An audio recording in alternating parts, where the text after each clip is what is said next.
Try and do some simple problems just to illustrate the idea, just to get the conceptual understanding. So look at the animation in this part until the end, and then see what is the average current through the surface during this whole time.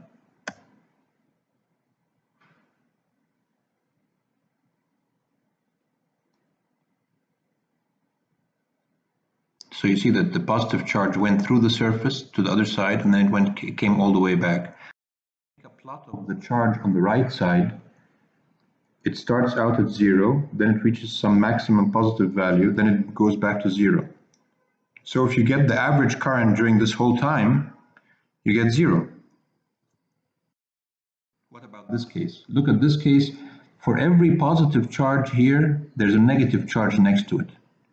And so watch the animation and see what is the current through the surface during this time.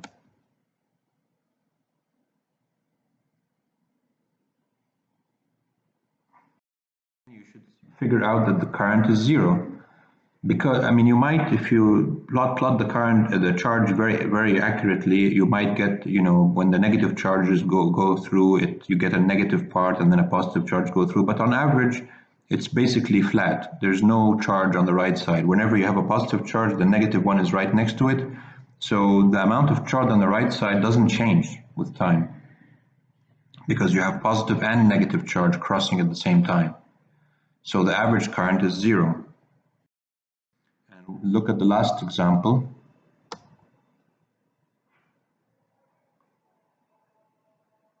So during this time, the charges didn't go through the surface. So the current has to be 0, because the current happens when the charge, you have to choose an area, and then you have to see what happens when the charges go through the area. Now, no charges went through the area, so the current is 0.